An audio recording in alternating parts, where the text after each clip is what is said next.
Next on 9 News at 8, a scary incident on a Boulder County roadway has police looking for 3 people who a driver says fired at him.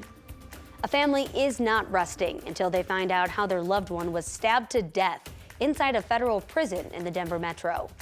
And the ribbon was cut and shoppers filed onto 16th Street after 3.5 years of renovations finally wrapped up. Good morning and a very happy Sunday to you. Taking a live look outside right now. It is chilly out there this morning. We're not going to see those 80s like we've been seeing today. Thank you so much for joining us. I'm Lauren Scafidi. Let's send things on over to Weather Impact Team meteorologist Jaden Knowles. Jaden, it's going to feel like fall today and it's going to be even chillier tomorrow. Yeah, and because it's going to feel like fall, Lauren, are you going to have some pumpkin spice? Oh, that's a must today. I already had a pumpkin spice latte this morning. Wow. I'm going for 2 nowadays, though. Okay. All right. Well, I'll see it. I'm not much of a pumpkin spice guy. I might get some chili. That was what I meant to say, chili. So far, looking outside, nice and beautiful. You can see those sun's rays just peeping through the clouds. Current temperatures starting to warm up just a little bit. We were in the low 40s early on this morning. Now we're in the low 50s in Centennial, 48 currently at the airport. Your temperatures across the entire state, the low 40s for the eastern plains, 20s and 30s in the high country.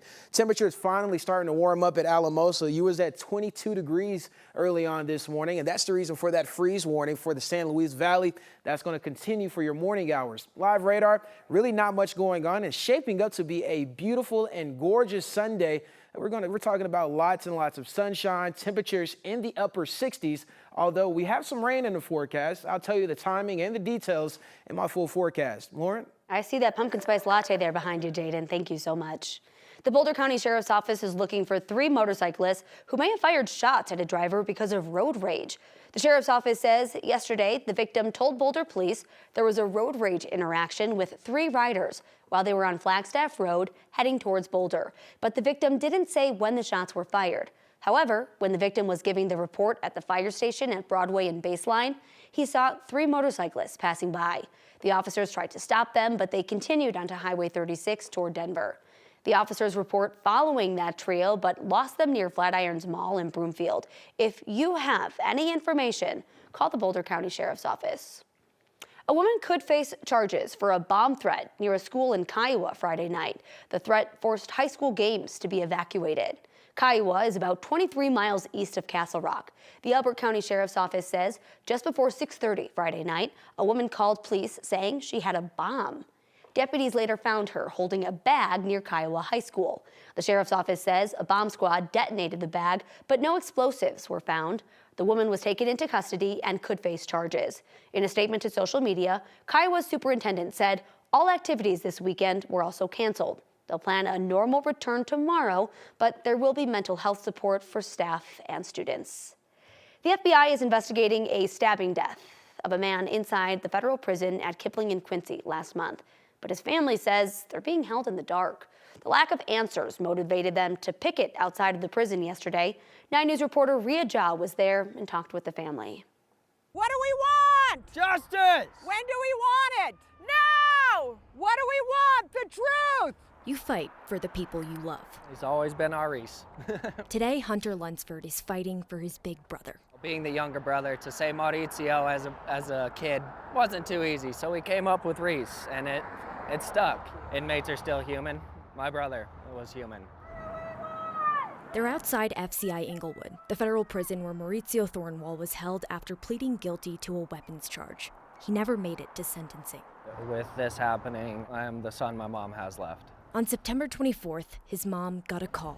I try not to think of my son's body left here. The Federal Bureau of Prisons said Maurizio was found unresponsive. Days later, the coroner told Consuelo Garcia her son was stabbed to death. The FBI confirmed it's now investigating the case as a homicide. My sign is I want the truth. If you're quiet, you're not going to get answers. You have to stand up for what you believe. You have to stand up for the ones you love.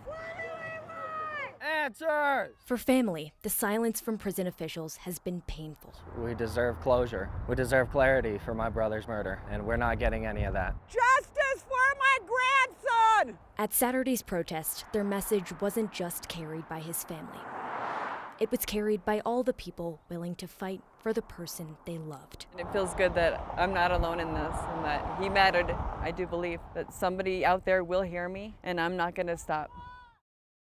We still don't have answers from the FBI or the Bureau of Prisons on a suspect or how Thornwall was killed. His family says they will be back there again protesting next Sunday, and they will not stop until they get information. Facial recognition technology can help police investigations. Aurora Police wants it. They're expected to ask City Council for the green light tomorrow. The department says the technology could help solve crimes faster, boost officer safety, and identify missing or at-risk people. If it's approved, the system would cost around $170,000 over 4 years. Only authorized officers would be able to use it, and only for specific cases like active investigations or public safety threats. That meeting is set for tomorrow night. And tomorrow, the Denver City Council will decide whether to spend millions more on homeless services. That's the mayor's top issue, and the city has already spent more than $200 million through the All-In Mile High program. The proposal they're considering would extend a city contract to add $2.5 million to provide more shelter space during severe weather and other emergencies. If it's approved, it would extend that contract through next year. Another measure would dedicate nearly $1 million to keep daily bus routes running for people experiencing homelessness. That meeting is set for 3:30 tomorrow afternoon. New here at 8 o'clock, police in Montgomery, Alabama haven't made any arrests for a mass shooting that took 2 lives and hurt a dozen others. The people who did what they did, who are responsible for opening fire on each other like that, did not care about the people around them when they did it. Police say 2 groups of people opened fire on each other in the middle of a crowd at around 11:30 last night. 3 of the victims have critical injuries, while 9 others are hurt but expected to survive. So far, like we said, no arrests have been made, but there are people being interviewed.